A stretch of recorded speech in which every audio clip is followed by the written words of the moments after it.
welcome back to pearlsandjesus.com. So in this video, I'm going to be talking to you guys about my 1 year long dating fast. I'm very, very nervous to film this video, and I'm going to be very vulnerable with you guys. I talk about it briefly in some of my other videos, and if you're my friend or you're close to me, then I've definitely talked to you about it, but I just want to explain what it is, why I decided to do it, and what the Lord taught my heart in this last year. And I might even let you in on some of the failures and mistakes I made along the way. But I just want to start by telling you guys what it is and why I chose to do it. So it was like November or December of my freshman year of college, and I went through a breakup. It was really hard. It was a lot different from any breakup I'd had before, just because I'd never felt that strong of emotion and not been with my mom or like at home in the familiar setting. So that was hard for me because I was feeling this like heartbreak, but my mom wasn't there. I was in a really like an unfamiliar place, and like my friends were all kind of new friends, so that was a little bit unfamiliar for me too. And so it was just hard to handle all that and not have her there. But when I did go home for Christmas break and I was able to, talk with my family and be home, it was a little better, but it was still a weird breakup because my heart was still breaking like any other breakup. But I just like, in any other breakup, I was like sobbing hysterically every day, like, oh my gosh, like, get your stuff together, Angel, like, get it together. And like with this one, I just, like, I knew my heart was breaking, but at the same time, like, during the day and as I went on with my life, it's like I forgot, and when I would go to bed at night, then I would just like remember how much I was hurting, and like I didn't want to just like forget the relationship, and I felt like I was doing that, and it was just a weird breakup for me. But from the time I broke up in November until February, the Lord just showed a lot of my heart, and he just been replaying this saying in my head over and over again, just like, satisfy my heart in you. And it was Valentine's Day, and I was at a worship night, and I remember just like that saying came in my head again, and I was like, Lord, satisfy my heart with you. Like, I'm tired of feeling bitter towards this person. I'm tired of feeling bitter towards the relationship, and I'm tired of getting my heart broken and trying to find my value and my identity in a guy and what another person says about me. And so it was just overwhelming for me, and I just wanted to love Jesus more than I loved anyone else in the world, and I didn't feel like I did at that point. And so I think I've mentioned before that I was reading a book when I decided to start my dating fast, and a girl in this book decided to give up dating for a year to fast from guys and feast on God. And I had thought about it before, like, oh, maybe for like 3 months or like 6 months, I'm not really sure, I don't know if I could do that. But the next day, February 15th, I met with one of my best friends. We got coffee, and I was like, I'm gonna do it. I'm just gonna jump in with both feet, and I'm just gonna give it up for like a year. She was like, yeah, I mean, if the Lord did put someone in your life that was the one, like, in this year, like, you're not losing any time. Like, the Lord, they will wait for you, or like the Lord will save that person for you, so don't be scared. And she just gave me the confidence I need to do it. And so I think I had a meeting or something, so my roommate like went and bought me a journal. I was like, you have to buy the journal before the bookstore closes, like, I have to do this tonight. So I came home and I like started writing the rules for myself and just like explained on the page like what was in my heart, and it was great. I'm so glad that I did it. But that was a very exciting day. I was so excited to do it, and I remember the rules I wrote down was like, say no to dates from guys, and I'm in a sorority, so like we have date parties, and I was like, don't take any guys to date parties, only friends. I said try to avoid flirtatious texting, and just pray anytime like your heart starts wandering to boys or relationship, just pray to the Lord. And so there's no specific rule book of what you do. There's no verse that, there's no like John 4 says, like, it was just like rules that I set for myself and what I felt like I needed to do to guard my heart for the next year. So that day was exciting for me, but as time went by, things started to get harder and harder. I think when guys started asking me, like when a guy would ask me on a date, or especially like if someone asked me on a date that I was attracted to and wanted to go on a date with, it was hard. And it took a few months for it to actually like realize like my life was different, like there was something different going on than normal. So that was hard. I think I think some guys probably thought I was lying. I'd be like, oh, I'm really sorry, like I would love to go on a date with you, but I'm just like taking some time off of dating and just like giving this year up to the Lord. Sorry. And they're probably like, this girl could have just said no. Like, but I wasn't lying, guys. It's telling the truth. But it was, oh, my phone's dying. But, so I'm sure I had some weird looks, and guys probably were like, geez, she could have just said no. But I wasn't lying. It was just, it was like, I was embarrassed to, like, explain it. Some guys I would just say, like, oh, I'm not dating right now, and some, like, if I really cared about them, I would, like, take the time to explain, like, why I was doing it or whatever. But it got harder. I think probably from, like, June to, like, September was the hardest. It was the best months, but the hardest months for sure. Over the summer, I was able to host a women's conference for girls from like 8th grade to college age, and it was wonderful. I was able to speak the truth to them and talk to them about insecurities and finding the Lord and purity and things that like I didn't hear as a young girl. And I don't think that I would have been able to step out of my comfort zone and be that bold and preach to a room of women if I would have had a relationship or been focused on a guy or myself and not seeking the Lord. So I know that I would have never done that if I wouldn't have gave this year up to the Lord. So that was such a sweet time this summer. There were mornings I would get up at 5 o'clock in the morning before that to go prepare my sermons. I literally went to Starbucks 3 days in a row, got up at 5 in the morning, was there from like 5 to 11, and the guys were like, you're still here? Like, but it was so sweet. It was like I was just like having this like one-on-one like date with the Lord in Starbucks. Like I was having dates, but they were just all with Jesus.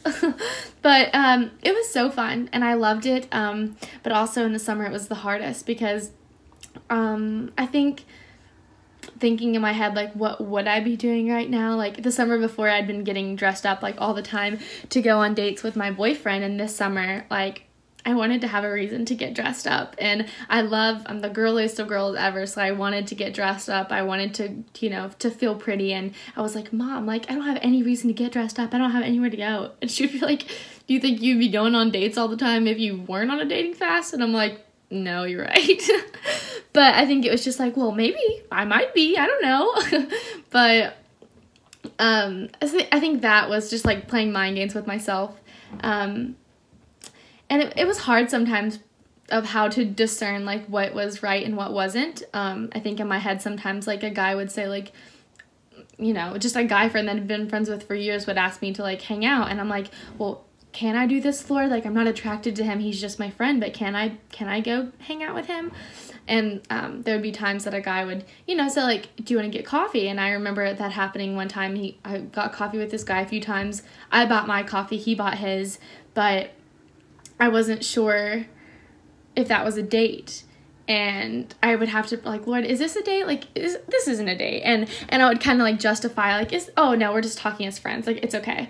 And so there were times that I was definitely unsure of like what was the best thing to do, because I made the rules for myself. Like I said, there's nowhere to reference like what was best and what wasn't. And I remember when I got back to school, I was so excited to be moving into the sorority house with 50 women, and I was so eager to share the word of God with them, and I was so like determined to make them see Jesus and what it looks like to love him. And I know that would have never happened. I would never have been that passionate about moving into a house with 50 women, about showing them the word of God. And I was, and I still am. And there's times I'm hard on myself and I don't think I've shown Jesus the way I should have. But I know that if I wouldn't have been on this dating fast and I would have been selfish, focused on myself for my boyfriend or my relationship, that I wouldn't have been bound and determined to show these girls what it looks like to love the Lord. And that's something I would have never done if I wouldn't have started this dating fast. Okay, and this this comes the hard part of sometimes where I've messed up. Like I said, I had to discern, like, if I should have done, like, went to hang out with someone or if I shouldn't have. And I think it was September. It was, all my roommates were gone, and I was in Lexington alone, and it was just one of my friends that, we had history though, and he was someone that had always been so special to me, and he was like, we can just hang out as friends, because he knew about my dating fast, and like, I should have known not to go because I knew how attracted I was to him, and I knew how special that he was to me, but I was like, oh, we'll just hang out as friends, it'll be okay. And I kissed him that night, and I remember coming home bawling. I was just like hysterically crying. I was bawling, and I was like, what have I done? I've ruined my whole dating fast. I cannot tell anyone. I will not tell my friends. I will not tell my mother. I will not tell anyone. This is a secret. Everyone's going to be so disappointed in me. Well, I told like all of my best friends. I told my mother, and now I'm telling all of you guys. But I like wanted to start my dating fast over again in September, because I was like, I have ruined everything the Lord's done in my heart. I'm so disappointed in myself. I can't believe I did this. And like, I was so disappointed in myself. And I cried for a while, and I was really upset, and I shared it with someone, and I was prayed over, and the Lord has shown so much grace through this entire year. But that's just one of the times that when I was so disappointed in myself, and I felt like I just wasted that many months because I didn't listen to the Lord. But the times that I hung out with a guy when I shouldn't, the times when I kissed a guy and I was so disappointed in myself, I think those failures became triumphs, because I learned from those things that, like, even in those moments, I knew that the Lord is so much greater. And like, I made this promise to the Lord, and I was so disappointed, and I wish I wouldn't have done that. But I think that I learned from it, and the Lord has shown grace, and He's redeemed me from that, and He's still shown so much to my heart after that happened. And I just wanted to be honest with you guys and let you know that I wasn't perfect through this whole thing, but the Lord still rocked my world. He's shown so much to my heart. And it's just hard to put into words for you guys, like, the year that I feel like defined who I am as a woman of God, like defined my identity and who I am as a person in this entire year. My testimony will never be the same because of this year. And I'm struggling to put it into the words what the Lord done in my life this year. But I want to wrap it up by trying to explain it to you. So this is what I got from this year. Most definitely from this year that I don't think will ever go back or change. Like, this is what my heart has learned, and I'm so thankful for it. The first thing is that satisfaction comes unexpectedly. I remember it was like back in like October. I was just driving in Lexington, and I said that prayer that I'd been praying all year long, like, Lord, just satisfy my heart. Like, I was getting so upset. Like, I'm praying for satisfaction, but I'm still desiring marriage. I'm still desiring this husband in this relationship. Like, just satisfy my heart in you. I just want to love you, Lord. And I was just like, gosh dang it, Lord, like, I just want to love you. And I remember I drove a little longer, and I was just like looking at the sun and what a pretty day it was, and like thinking about all the fun things I'd done with my friends that week, and it just like hit me, and I was like, I've been so bound and determined to pray and ask for satisfaction that I didn't realize I already had it. Like, I'd been so joyful. Like, I hadn't been sitting around crying because I wasn't dating a guy. I wasn't sitting around worried and anxious about what the guy I was doing was dating. I wasn't like upset about where my life was. Like, I was so content and joyful in these months of singleness, this year of singleness, and I didn't even realize it. And it was like, from that day forward, I was like, wow, like, I am satisfied in Jesus. Like, I do love you, and I'm so excited and content in who you are and who you're making me to be. And that was such a sweet victory for me.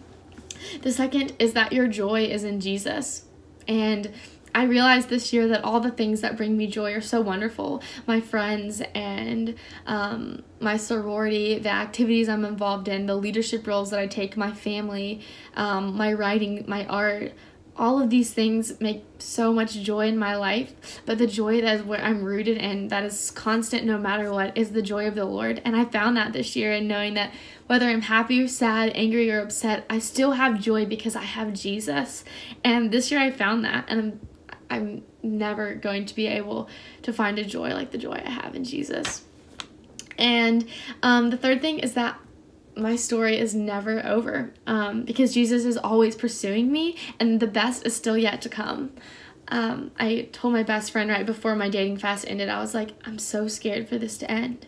She was like, why? I was like, I don't know if I'm ready for it to end. Like, I don't think I'm ready to go on a date again. I don't think I'm ready for that. And she was like, the Lord has done so much, and you don't, like, underestimate what he's done, and don't think that you are greater than what he's done in you, because the Lord has made triumphs in you. He has he has moved mountains in you this year, and he's not done yet. Like, this year, like, your devotion to the Lord is not over because this fast ends, but your devotion starts now, because you've seen what he's done in your heart in this last year, and it's going to change so many things now that it's over, because your whole perspective on life and dating and love and marriage and the Lord is different. And I'm so excited to see what my future holds. And I've been able to see just a glimpse of what the Lord's done in my heart since it ended. I went on a date, and it was really different. I was so excited to have roses and to get all dressed up and to feel beautiful and to just feel like I was important to someone for the first time since I started this, and I loved it, and I was so excited. But I knew going on that date that things were completely different from what I had expected. My mindset, even on one date, was different from every other date I'd been on before, because I wasn't just looking at the guy sitting in front of me like, wow, he's really handsome. I was thinking, like, can this man lead me closer to Jesus? Can this man love me the way Jesus loves me? Is he going to pursue me in a godly way?